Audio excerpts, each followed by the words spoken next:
think initially James said, oh, it's just a wee tickle. Typical James, making light of things. But then I hovered and he made his way to the bathroom, and he really was quite ill and sweating profusely.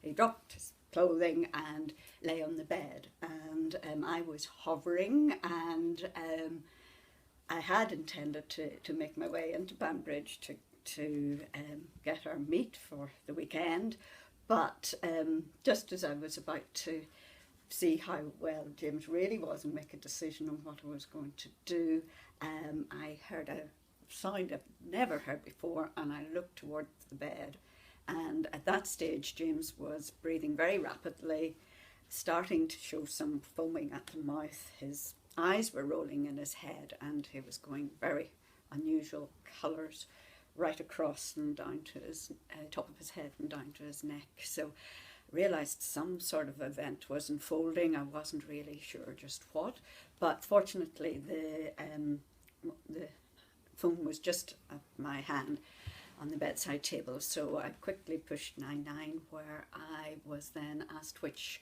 service I needed, and I believe now I was put through to Denise, who very calmly asked me for some verification where I was phoning from. I insisted on telling you that my husband was most unwell, but you very calmly again repeated, can you confirm your address? And which I did do, and then you reassured me that an ambulance would be on its way directly. And then you asked me, if I'm remembering correctly, I hope so, then you asked me to describe or to just explain what had happened or what I was witnessing. And by that stage I couldn't, now James was unconscious and I couldn't actually hear any breathing, but I described the earlier breaths, and then you asked me to get James onto the floor, and then you clearly made it obvious to me that I needed to go and get help. So fortunately my neighbour was next door. She has a nursing background, and she was available, so I hauled her into the house and we got James onto the floor, and she was able to commence with, I'm sure, Denise's direction, to commence CPR.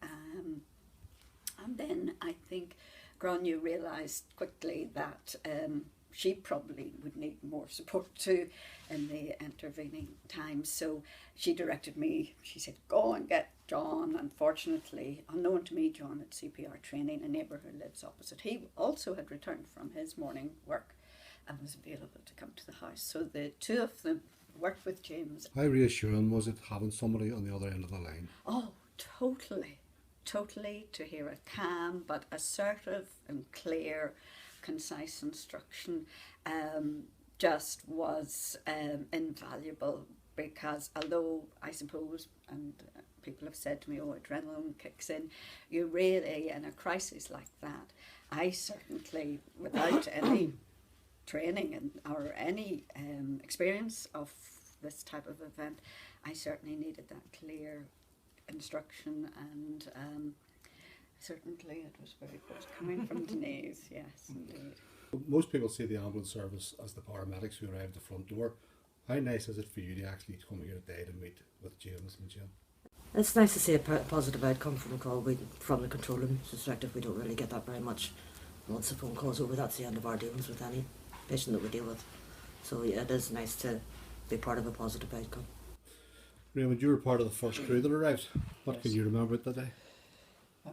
It's basically, we remember her Jim's neighbour was actually in doing CPR on him, but it was very limited space, so we initially had to try and move him across the floor piece to actually get proper access to him, and I actually just took over the bag and mask and the chest compressions until Davey got his kits set it up and we got sorted out.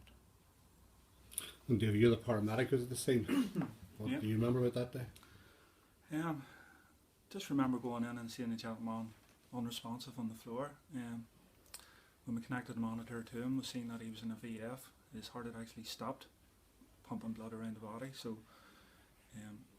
we went straight into our advanced life support protocols.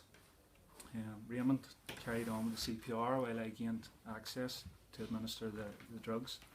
At the same time, the gentleman had clenched teeth, so we were finding it difficult getting air into him.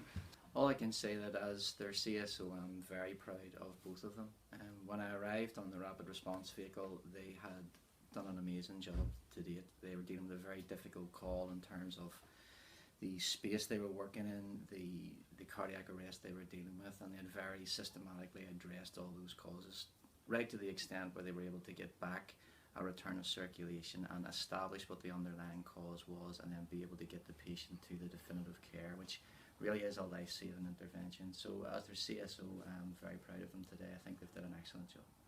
And I'm sure that you see this day and daily, but it's not every day that somebody actually takes the time to come and say thank you. What do you think of the day? Absolutely, it's something that all of our colleagues deal with daily. They deal with stressful and difficult situations and working against a lot of different pressures. And it's fantastic to see such a good outcome. And we're very grateful to Mr. and Mrs. Hudson for taking the time to come back to us and relay that thanks. And to be able to see them here today and doing so well is really what the job's about. And it's amazing for us, and we're very grateful that they've taken the time today. I mean, my survival of being here is a team effort, because if it hadn't been for Jane, hadn't been for Grania, John, Johnny, Denise, you guys as well, even Davey and Mark, and so on, it just wouldn't be the case. And again, through right down into the Royal, the surgeons, hospital support down there, and back up through Craigavon again. So, you know, it's certainly not down to one individual. Everybody has been a part of that jigsaw along the way, and certainly each step has made my survival possible, and I'm certainly very grateful to everybody. But you know, I'm very appreciative of all of the help and all of the support of and all the professionalism that people extended to me.